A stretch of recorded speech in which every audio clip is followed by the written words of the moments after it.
Alright guys, what's going on? I'm Tim Kelly. This is The Real Sports Talk. Thank you guys for tuning in.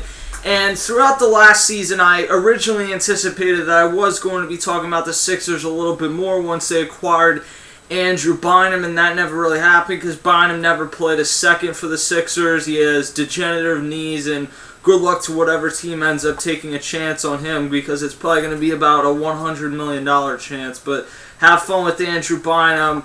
And to the New Orleans Pelicans, you are getting a tremendous point guard in Jrue Holiday. As the Sixers, my Sixers, they made the most noise in the draft. I'm not sure they made the best moves in the draft, but they made the most noise trading Jrue Holiday and a first-round pick in 2014 to New Orleans for Nerlens Noel. And actually, Adrian Wojnarowski of Yahoo Sports corrected that later by saying that New Orleans is sending the 2014 first-round pick to the Sixers. So it's basically Jrue Holiday for Nerlens Noel. The Sixers kept their number 11 pick, and they drafted a point guard in Michael Carter-Williams out of Syracuse University. They get him, and I'm not thrilled with that pick. A lot of scouts have questioned his outside shooting ability. We will see how that turns out. But going to the Jrue Holiday for Nerlens Noel trade, I like Nerlens Noel a lot. I thought he should have been taken at the number 1 spot.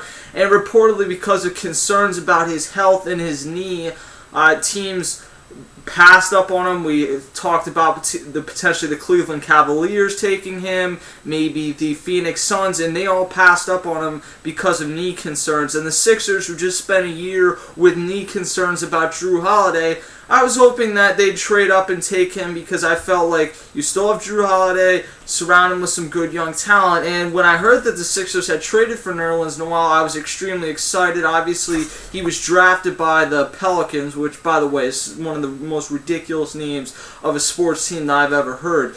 But he's drafted by the Pelicans, and the Sixers acquired him, and I'm pumped. And then I keep scrolling down my Twitter timeline, and I see Adrian Wojnarowski of Yahoo Sports say that the Sixers have traded the last piece that was of any value on their team. The only piece that I said I did not want the Sixers to trade, they went ahead and did it anyway by shipping Jrue Holiday down to New Orleans for Nerlens Noel. Jrue Holiday is an all-star caliber point guard, and while a lot of people in Philly people were shocked after this reaction, and a lot of people were frustrated, and then they thought about it a little bit more, and they said, well, as the team is currently constructed with Jrue Holiday, we weren't going to win a championship, so maybe this isn't a bad thing. And there is a point to that, but at the same time, the team that they've constructed now, I do not see a face of the franchise. I think Nerlens Noel reminds me a lot of Greg Oden coming out of college,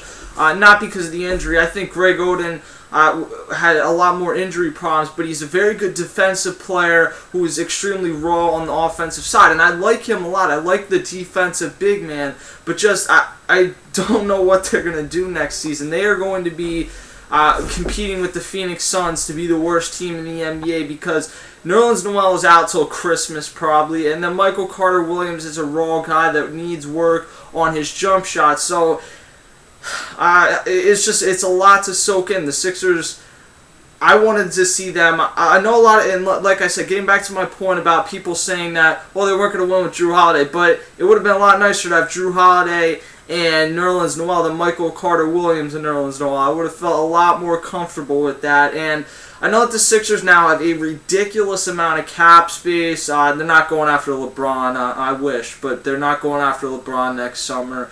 So people can give up that pipe dream. The problem with having all that cap space is it's great, but who is going to want to come to this team at this point? They are going to be one of the worst teams in the NBA for the next 2 or 3 years. So they can have a ridiculous amount of cap space, but unless they decide to overpay massively for a B-level free agent, it doesn't matter how much cap space they have because they're not going to get someone of good value that is a franchise player in free agency because there's not a star here. Nerlens Noel, to me, is going to be a very good 2 or 3 in terms of best player on the team, but he is not a number 1. Michael Carter-Williams, the more I think about this, the more I'm realizing we just gave up an all-star for a guy who needs a lot of work, and I'm happy we got Nerlens Noel, but to be honest with you, I'm extremely frustrated, and I think Sam Hinkie, who is the new Sixers general manager, is putting a lot of faith in Nerlens Noel's knee, which doesn't make a ton of sense to me considering what just transpired with Andrew Bynum last summer. But or last season. We will see what the Sixers end up doing. A crazy NBA draft so far. I think it's been one of the most enjoyable NBA drafts because we just don't know what exactly is going to happen. Nerlens Noel was pissed in the interview with Shane Battier afterwards. You could tell he was not happy that he had fallen that far. So I like the fact that he's coming with a chip on his shoulder. Just do not like the fact that he has a bad knee and they had to give up Jrue Holiday to go get him. So we will see what happens. They have a ton of first-round picks, and the first-round pick from New Orleans, even though they have Jrue Holiday now, is still likely to be a lottery pick next season. So I guess that's good. But it's put me at a loss for words, I guess I should say, that they gave up Jrue Holiday in this NBA draft. So Sixers give up Jrue Holiday, get Nerlens Noel, Michael Carter-Williams, and a few first-round picks. We will see what happens. Section215.com. I'm the editor of the Philly affiliate for Fansided.com. Make sure you go check out that website for a complete breakdown of this trade, the Michael Carter-Williams drafting, and more. For now, I will catch you guys next time.